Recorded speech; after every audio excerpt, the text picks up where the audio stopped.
સ્વતંત્રતા, freedom, ગુલામી, slavery, આ બે શબ્દો પણ સમાજ એને યોગ્ય રીતે સમજી નથી શક્યો. સ્વતંત્રતાને આપણે એવું નક્કી કર્યું કે મને જે ગમે છે એ હું કરીશ, કોઈ મને રોકો નહીં, કોઈ મને ટોકો નહીં. मेरी मर्जी, मैं चाहे ये करूं, मैं चाहे वो करूं. આપણે એને સ્વતંત્રતા નક્કી કરી.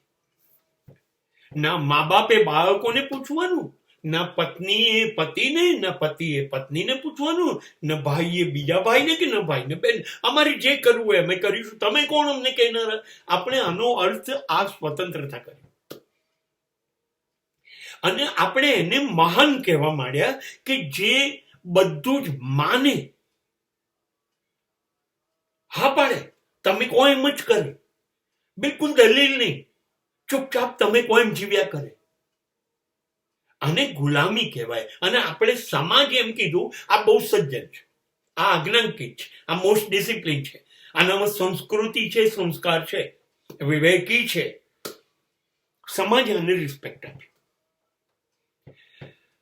નહીં. આ એનો ગુણ છે કે એ તમારું માને છે.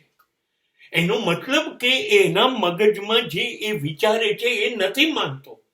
અને આ બહુ ભયજનક સ્થિતિ છે. હંમેશા યાદ રાખો, જ્યારે એ બધું જ તમારું માને, તમે કહો એમ કરો, અંદરથી એને ના પણ ગમતું હોય, એક દિવસ આ દબાયેલી સ્પ્રિંગ ઉછળશે અને ભૂકંપ આવશે, બ્લાસ્ટ થશે, અને એ દિવસે એ આસમાન ફાડી નાખશે, તમને આઘાત લાગશે. એટલે ગુલામી શબ્દ એ બધું કયું માને છે માટે સંસ્કારી છે અને એ સ્થિતિ યોગ્ય છે એવું ના માની લેવું. અને જે માણસ તમારું બિલકુલ નથી માનતો, એને ફાવે એમ કર્યા કરે છે, એટલે અવિવેકી છે, અસંસ્કારી છે, એવું પણ ના માની લેવું. સાચે સાચ સ્થિતિ એ છે, દરેક આત્મા સ્વતંત્ર છે. દરેક જણને ઈશ્વરે બનાવે છે.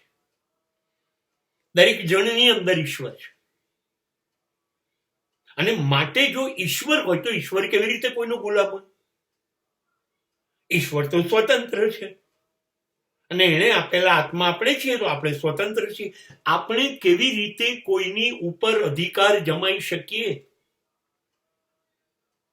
આ તો પાપ છે, આ તો કાયદેસર ગુનો છે.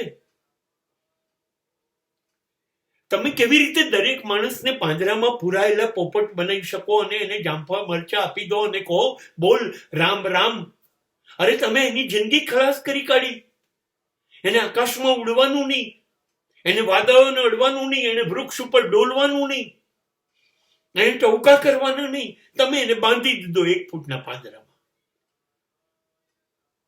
તમે તમારા મનોરંજન માટે કોઈ ઉપર કાયદા કે નિયમો લાગો કેવી રીતે કરો અને એને સંસ્કારી કહો? આપણને પશુઓ અને પક્ષીઓને પાળવાની જેમ માણસને પાળવાની ટેવ પડી ગઈ છે. નહીં, દરેક માણસ સ્વતંત્ર છે.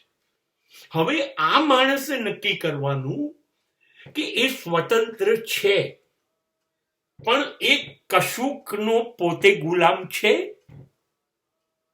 જેમ કે જુઠ્ઠું બોલવું, તો હું મારો જ ગુલામ થયો, હું છોડી નથી શકતો.